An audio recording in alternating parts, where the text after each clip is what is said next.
ഒരു വലിയ കുലുക്കം അനുഭവപ്പെട്ട ഞാൻ ഞെട്ടി എഴുന്നേറ്റ് കണ്ണു തുറന്നു നോക്കി. ചുറ്റും കുറ്റാക്കൂരിരുട്ട്. ഞങ്ങളിതെവിടെയാണ് എത്തിയിരിക്കുന്നത്? എന്താണ് കഴിഞ്ഞ കുറച്ച് മണിക്കൂറുകളിൽ സംഭവിച്ചത്? മൺപാതയുടെ ഇരുവശങ്ങളിലും ഉണങ്ങിയ മരങ്ങൾ ഞങ്ങളെ നോക്കി അട്ടഹസിക്കുകയാണോ? ഞങ്ങളെ എവിടെയാണ് ഇവർ എത്തിച്ചിരിക്കുന്നത്? ഞാനൊന്ന് ഓർത്തെടുക്കാൻ ശ്രമിച്ചു.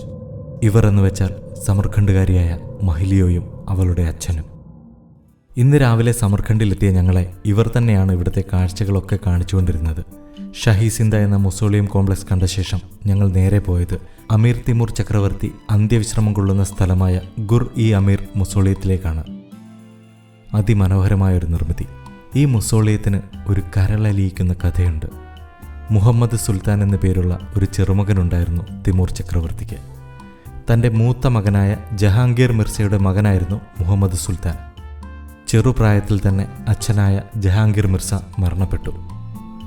ധീരനും ബുദ്ധിശാലിയും പരാക്രമിയുമായ മുഹമ്മദ് സുൽത്താൻ തിമൂർ ചക്രവർത്തിയുടെ പ്രിയപ്പെട്ടവനായി വളർന്നു. അവൻ്റെ കഴിവുകളിൽ സന്തോഷം പൂണ്ട തിമൂർ വെറും 10 വയസ്സുള്ളപ്പോൾ തന്നെ അവനെ ഗവർണറായി നിയമിച്ചു. എന്നു മാത്രമല്ല, പേർഷ്യയിലേക്കും തുർക്കിയിലേക്കുമുള്ള തിമൂറിൻ്റെ പടയോട്ടങ്ങളിൽ മുഹമ്മദ് തൻ്റെ പ്രാഗൽഭ്യം തെളിയിച്ചു. അങ്ങനെ അവനെ തൻ്റെ പിൻഗാമിയായി അവരോധിക്കാൻ തന്നെ തിമൂർ മനസ്സിലുറപ്പിച്ചു. പക്ഷേ കാലം മറ്റൊന്നായിരുന്നു തിമൂറിനായി കാത്തുവെച്ചത്.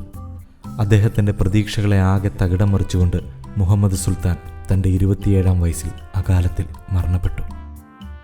ആയിരക്കണക്കിന് ആൾക്കാരുടെ രക്തം ചിന്തിയപ്പോൾ പോലും ഇടറാത്ത തിമൂറിൻ്റെ മനസ്സിടറി. അങ്ങനെ മുഹമ്മദ് സുൽത്താൻ്റെ ചേതനയറ്റ ശരീരത്തിനൊപ്പം തിമൂറിൻ്റെ പ്രതീക്ഷകളും കുഴിച്ചുമൂടപ്പെട്ട സ്ഥലമാണ് ഈ മുസോളിയം. ചെറുമകൻ്റെ അകാല വിയോഗത്തിൽ മനം നൊന്ത തിമൂർ അധികകാലം ജീവിച്ചിരുന്നില്ല. 2 വർഷത്തിനുള്ളിൽ തിമൂർ ചക്രവർത്തിയും ഈ ലോകത്തോട് വിട പറഞ്ഞു. 1405 അദ്ദേഹത്തിൻ്റെ വിയോഗം. അദ്ദേഹത്തിൻ്റെ ആഗ്രഹപ്രകാരം തനിക്ക് ഏറ്റവും പ്രിയങ്കരനായ ചെറുമകൻ്റെ തൊട്ടടുത്തായി തന്നെ അദ്ദേഹത്തെയും സംസ്കരിച്ചു. ഒരു സാമ്രാജ്യത്തിൻ്റെ തന്നെ പതനത്തിന് കാരണമായ 2 മരണങ്ങൾ. തിമൂറിൻ്റെ മക്കളും ചെറുമക്കളുമായി നിരവധി പേരുടെ അന്ത്യവിശ്രമ സ്ഥലമായി പിൽക്കാലത്ത് ഈ മുസോളിയം. ഒരു കൊടിയ ശാപത്തിൻ്റെ കഥ കൂടി പറയാനുണ്ട് ഈ മുസോളിയത്തിന്. തിമൂറിൻ്റെ കല്ലറയിൽ ഒരു താക്കീത് എന്ന വണ്ണം ഒരു വാചകം കൊത്തിവെച്ചിട്ടുണ്ട്: എന്നെ ഈ അന്ത്യവിശ്രമവേളയിൽ ബുദ്ധിമുട്ടിക്കുന്നവർ ആരായാലും അതിന് വലിയ വില കൊടുക്കേണ്ടി വരും. ഞാൻ നയിച്ചതിനേക്കാൾ വലിയ ഒരു പടയോട്ടത്തെ നേരിടേണ്ടതായും വരും. ഇതായിരുന്നു ആ വാചകങ്ങൾ. ഇത് വകവയ്ക്കാതെ 1941 ജൂൺ 21 റഷ്യൻ പുരാവസ്തു ഗവേഷകർ തിമൂറിൻ്റെ കല്ലറ തുറന്ന് പഠനം നടത്തി. അത്ഭുതമെന്ന് പറയട്ടെ, തൊട്ടടുത്ത ദിവസം തന്നെ ഹിറ്റ്ലറിൻ്റെ നേതൃത്വത്തിലുള്ള നാസിപ്പട സോവിയറ്റ് യൂണിയനെ ആക്രമിച്ചു.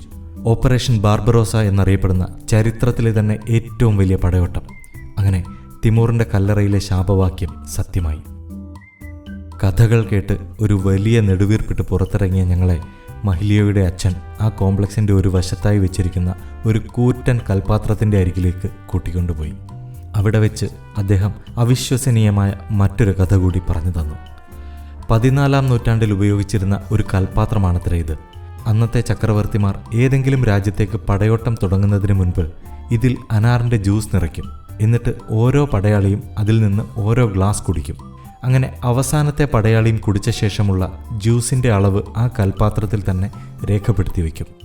യുദ്ധം ചെയ്ത് മടങ്ങി വന്ന ശേഷം ഇതേ പ്രക്രിയ വീണ്ടും നടത്തും. അപ്പോൾ ഈ കൽപാത്രത്തിൽ രേഖപ്പെടുത്തിയ അളവുകളിൽ എത്ര വ്യത്യാസം വന്നുവോ അതുവെച്ചാണത്രേ ആ യുദ്ധത്തിൽ മരണപ്പെട്ട ആൾക്കാരുടെ ഒരു ഏകദേശ എണ്ണം തിട്ടപ്പെടുത്തുന്നത്. എത്ര വിചിത്രമായ ആചാരങ്ങളെന്ന് ഞാൻ മനസ്സിലോർത്തു. ഏതായാലും ആ വിഷമമൊക്കെ ഒന്ന് മാറാനായി ഒരു ചെറിയ ഹോട്ടലിൽ കയറി നല്ല കടുപ്പത്തിൽ ഉച്ചഭക്ഷണവും കഴിച്ച ശേഷം ഞങ്ങൾ രജിസ്ഥാൻ സ്ക്വയറിലേക്ക് പോയി.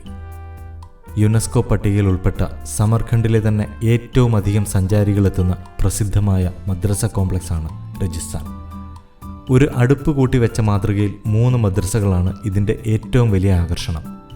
ഉലൂഗ് ബെഗ് മദ്രസ, ഷേർദോർ മദ്രസ, തിലിയാക്കോറി മദ്രസ. ഇവയാണ് ആ 3 മദ്രസകൾ. പരിസരമൊക്കെ നല്ല വൃത്തിയും വെടിപ്പോടും കൂടി സംരക്ഷിച്ചിരിക്കുന്നു. ടിക്കറ്റ് എടുക്കാതെ തന്നെ ഇതിൻ്റെ അകത്ത് കയറാനുള്ള ഒരു ടെക്നിക്ക് ഉണ്ടെന്ന് പറഞ്ഞ് മഹിലിയോയുടെ അച്ഛൻ ഞങ്ങളെയും കൂട്ടി മദ്രസ സമുച്ചയത്തിൻ്റെ വശത്തുള്ള ഒരു ഉദ്യാനത്തിലേക്ക് നടന്നു. അസഹ്യമായ തണുപ്പ് കാരണം ഓരോ ചൂട് കോഫിയും വാങ്ങി കുടിച്ചുകൊണ്ടാണ് ഞങ്ങൾ പിന്നാലെ നടന്നത്. അല്പസമയത്തിനകം എനിക്ക് മനസ്സിലായി മദ്രസയുടെ പിൻഭാഗത്തുള്ള ഒരു ചെറിയ ഗേറ്റ് വഴി അകത്ത് കിടക്കുന്നതായിരുന്നു ആ ടെക്നിക്കെന്ന്. ചരിത്രം മാത്രമല്ല, ഒട്ടനേകം കാഴ്ചകളും കൂടിയുള്ളൊരു സ്ഥലമാണ് രജിസ്ഥാൻ. ഗംഭീരമായ ചിത്രപ്പണികളോടുകൂടിയ കൂറ്റൻ മകുടങ്ങൾ, കരകൗശല വസ്തുക്കളുടെ അമൂല്യ ശേഖരങ്ങൾ, കല്ലുപാകിയ വിശാലമായ നടുമുറ്റങ്ങൾ, പുരാതനമെന്ന് തോന്നിപ്പിക്കുന്ന വിചിത്രമായ ആഭരണങ്ങൾ വിൽക്കുന്ന കടകൾ, പഴയകാലത്തെ ഉപകരണങ്ങളും ക്യാമറകളും, അലാവുദ്ദീൻ്റെ കഥകളിൽ കേട്ടിട്ടുള്ള അത്ഭുത വിളക്ക്, അങ്ങനെ അനേകം കാഴ്ചകൾ. ഷേർദോർ മദ്രസയുടെ കവാടത്തിന് മുകളിലെ ചിത്രപ്പണിക്ക് ഒരു പ്രത്യേകതയുണ്ട്. ആടുകളെ വേട്ടയാടുന്ന കടുവകളെയാണ് അതിൻ്റെ മുകളിൽ ആലേഖനം ചെയ്തു വച്ചിരിക്കുന്നത്. നടുമുറ്റത്തിൻ്റെ ഒരു വശത്തായി വിചിത്രമായ ഒരു ഫോട്ടോഷൂട്ട് നടക്കുന്നത് എൻ്റെ ശ്രദ്ധയിൽപ്പെട്ടു. ഒരു യുവതിയുടെ വർണ്ണക്കുപ്പായം 2 പേർ ചേർന്ന് ഒരു പരവതാനി പോലെ വിടർത്തിപ്പിടിച്ച ശേഷം ചിത്രങ്ങൾ പകർത്തുന്നു. ഒരു നല്ല ചിത്രം ക്യാമറയിൽ പതിയാൻ എന്തൊക്കെ കഷ്ടപ്പാടുകളാണെന്ന് ഞാനും മനസ്സിലോർത്തു. കുറച്ച് സമയം അവിടെയൊക്കെ ചുറ്റി നടന്ന് കാഴ്ചകൾ കണ്ട ശേഷം ഞങ്ങൾ രജിസ്ഥാനിനോട് യാത്ര പറഞ്ഞ് പുറത്തേക്കിറങ്ങി.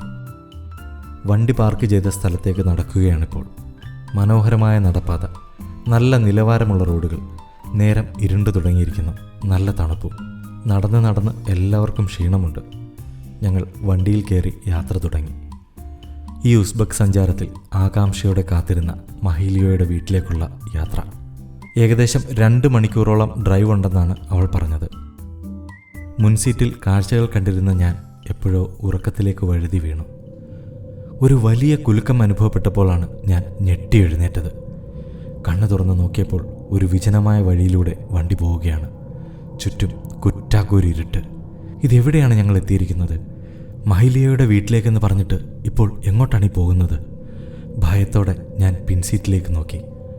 ഒന്നും അറിയാത്ത ഭാര്യയും കുട്ടികളും നല്ല ഉറക്കം. മഹീലിയോ മാത്രം ഉറങ്ങാതെ എൻ്റെ മുഖത്തേക്ക് തുറിച്ചു നോക്കി.